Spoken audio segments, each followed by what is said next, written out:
Tracy Mertens was a 31-year-old woman who was kidnapped on the 23rd of December 1994 and found set alight in a churchyard in Eaton, Cheshire. She died 12 hours later on Christmas Eve 1994. Tracy Mertens was a mother of two who had travelled to Birmingham on the 22nd of December and stayed at her sister-in-law's home. The following day, she was kidnapped from her old home in Cattle's Grove, Netchells. She had moved to Rochdale a month before with her partner Joey Kavanagh, but had gone to their previous address to collect some belongings and benefits book. Just before noon, she heard a knock at the door, and when she answered, there was two black men who were reportedly speaking with a Jamaican accent. They burst in shouting, "Where's Joey?" She was blindfolded, forcibly taken and put into the back of a yellow Mark II Ford Escort parked outside the home.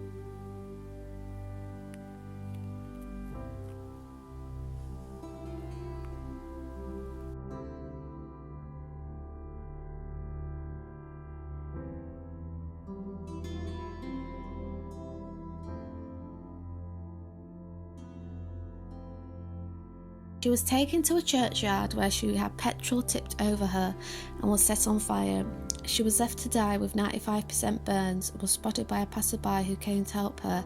She passed away 12 hours later on Christmas Eve. Before passing, she was able to give some information to the detectives about what had happened to her. The two men were described as black, in their early 30s, overweight, and were wearing brown leather baseball caps and black thigh-length leather coats.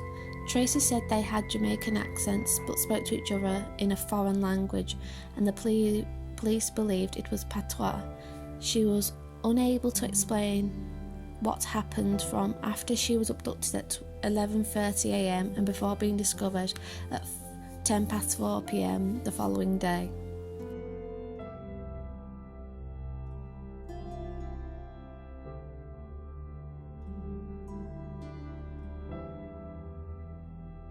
A petrol can was found near the crime scene and was determined to have been used in Tracy's murder, and there was a tiny bloodstain found on Cattle's Grove. Police searched Tracy's former home and found the word death written on the window. Police spent Christmas Eve and day at Tracy's mother's home, interviewing the family. Her post-mortem showed that she had died from extensive burns and did not find any further injuries. In 1995, a Birmingham man was charged with conspiring to murder Tracy, but this was dropped due to insufficient evidence. Another lead detectives were given was by a couple who owed money for drugs and said that they were told that if they didn't pay the dealers, they would get what Tracy Mertens got.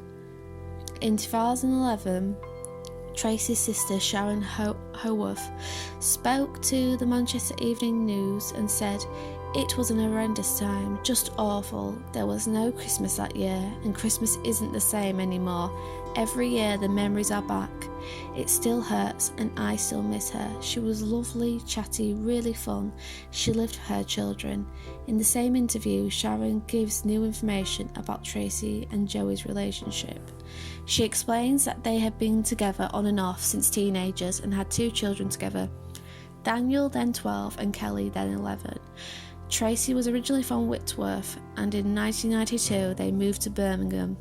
The couple's relationship was strained at times, and in the summer of 1994, Tracy moved back to Rochdale with her children and stayed with her sister Linda for a few weeks.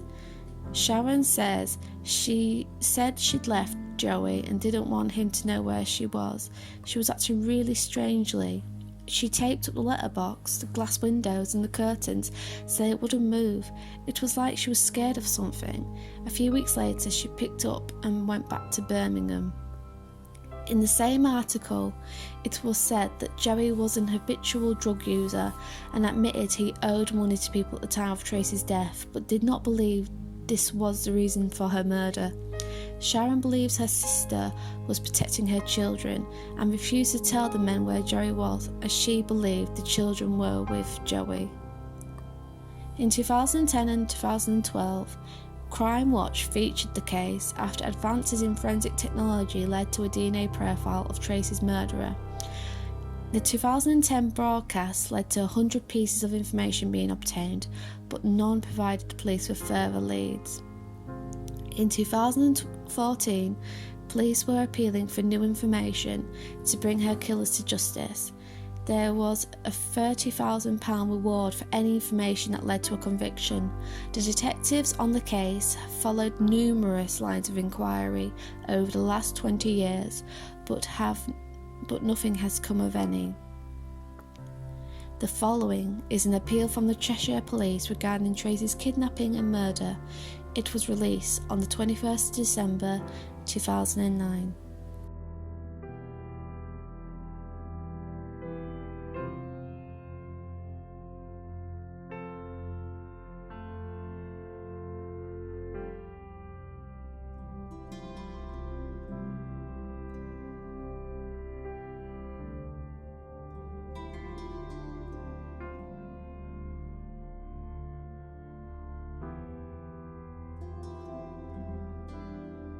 It's going out on the 21st of December in the evening time.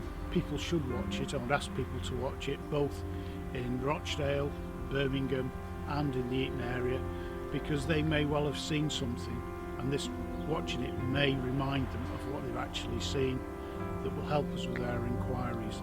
The people in Birmingham may have seen Tracy being abducted. They may have seen that yellow escort being driven away from Cattle's Grove in Nechells. The people in Rochdale may know who these people are.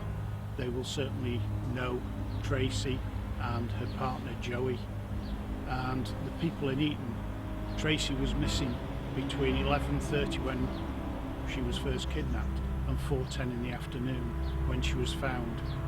So she was somewhere in that time period. It only takes an hour to drive to here from Birmingham.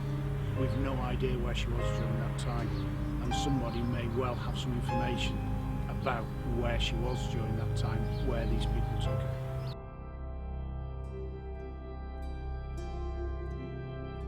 As of April 2018, there have been no recent developments. However, the £30,000 reward money is still available. If you have any information regarding this case, please contact the following: Operation Eaton Investigation Team on 101, or you can anonymously call Crimestoppers on 0800 555 111. And thank you for watching.